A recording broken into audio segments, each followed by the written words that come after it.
Good morning friends. ఈరోజు నేను protect our document గురించి చెప్పబోతున్నాను. ప్రొటెక్ట్ అవర్ డాక్యుమెంట్ అంటే ఏంటి అంటే, ఇతరులు మన డాక్యుమెంట్లో ఎటువంటి మార్పులు చేర్పులు చేయకుండా మన డాక్యుమెంట్ను మనము రక్షించుకోవడం. సో ఈ విధంగా డాక్యుమెంట్ మనం ఎలా ప్రొటెక్ట్ చేసుకోగలము స్టెప్ బై స్టెప్ నేను వివరిస్తాను, జాగ్రత్తగా వినండి. సో ముందుగా డెవలపర్ అనే మెనూను క్లిక్ చేయండి.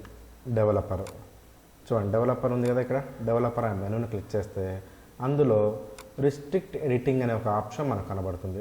Restrict editing. So restrict editing అనే ఆప్షన్ క్లిక్ చేయండి. సో రిస్ట్రిక్ట్ ఎడిటింగ్ ఎప్పుడైతే మీరు క్లిక్ చేస్తారో వెంటనే రైట్ సైడ్ వచ్చేసి ఈ విధంగా రిస్ట్రిక్ట్ ఎడిటింగ్ ప్యానల్ డిస్ప్లే అవుతుంది. రిస్ట్రిక్ట్ ఎడిటింగ్ ప్యానల్ డిస్ప్లే అవుతుంది. ఇందులో ఎడిటింగ్ రిస్ట్రిక్షన్ అనే ఆప్షన్ ఉంది. Second one editing restriction. Editing restriction అనే ఆప్షన్ మనకు అందుబాటులో ఉందన్నమాట. మీరు ఏం చేస్తారు, ఇక్కడ చెక్ బాక్స్ కనబడుతుంది కదా, ఈ చెక్ బాక్స్లో మీరు క్లిక్ చేయండి, అంటే సెలెక్ట్ చేసుకోండి. ఎప్పుడైతే మీరు ఇలా సెలెక్ట్ చేస్తారో ఇమ్మీడియట్లీ ఈ ఆప్షన్స్ అన్నీ డిస్ప్లే అవుతాయి కింద. సో ఇక్కడ లాస్ట్లో వచ్చేసి మీకు ఏముందంటే ఎస్ స్టార్ట్ ఎన్ఫోర్సింగ్ ప్రొటెక్షన్ అనే ఒక బటన్ కనబడుతుంది. ఈ బటన్ను మీరు క్లిక్ చేయాల్సి ఉంటుందన్నమాట. సో ఈ బటన్ను మీరు క్లిక్ చేస్తారు. ఎప్పుడైతే మీరు క్లిక్ చేస్తారో బటన్ను వెంటనే స్టార్ట్ ఎన్ఫోర్సింగ్ ప్రొటెక్షన్ అనే ఒక డైలాగ్ బాక్స్ డిస్ప్లే అవుతుంది. ఇందులో పాస్వర్డ్ అడుగుతుంది చూడండి, మొత్తం పాస్వర్డ్. సో ఇక్కడ పాస్వర్డ్ అనేది మనం ఇచ్చుకోవాలన్నమాట. Enter new password, reenter the password to confirm అని అడుగుతుంది. ఇందులో మనం పాస్వర్డ్ ఎంటర్ చేస్తాము. సో ఏదో ఒక పాస్వర్డ్ మీ ఇష్టం వచ్చిన పాస్వర్డ్ మీరు ఇచ్చుకోవచ్చు.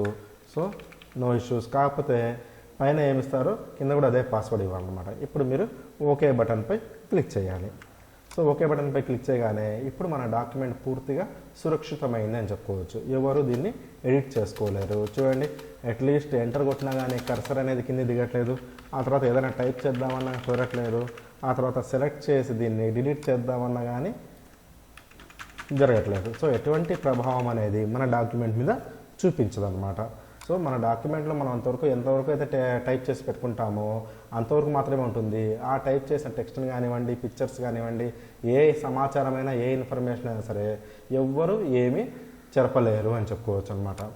అయితే తిరిగి మనం మళ్ళీ ఈ డాక్యుమెంట్ మీద పని చేసుకోవాలి. సో అలాంటప్పుడు ఈ ప్రొటెక్షన్ తీసేసుకోవాలి మనం. సో అలాంటప్పుడు మనం ఏం చేస్తాము అంటే, మీరు మళ్ళీ ఏం చేస్తారు, రిస్ట్రిక్ట్ ఎడిటింగ్ అనే ఆప్షన్ క్లిక్ చేయండి. రిస్ట్రిక్ట్ ఎడిటింగ్ అనే ఆప్షన్ క్లిక్ చేస్తే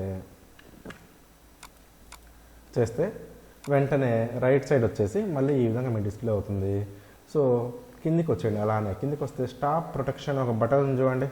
స్టాప్ ప్రొటెక్షన్ అనే ఒక బటన్ ఉంది ఇక్కడ. ఓకే, ఆ బటన్ను మీరు క్లిక్ చేయండి. స్టాప్ ప్రొటెక్షన్ క్లిక్ చేస్తే వెంటనే ఇక్కడ మీకు పాస్వర్డ్ అడుగుతుంది.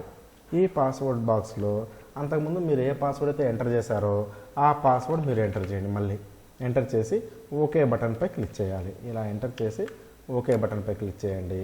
ఆ తర్వాత మీ డాక్యుమెంట్లో మళ్ళీ మీరు యథావిధిగా వర్క్ చేసుకోవచ్చు అనమాట. హలో, గుడ్ మార్నింగ్, ఈ విధంగా వర్క్ చేసుకోవచ్చు అని చెప్పొచ్చు. క్లియర్? ఈ విధంగా మన డాక్యుమెంట్ని మనము ఇతరుల నుంచి రక్షించుకోవచ్చు. Okay, thank you.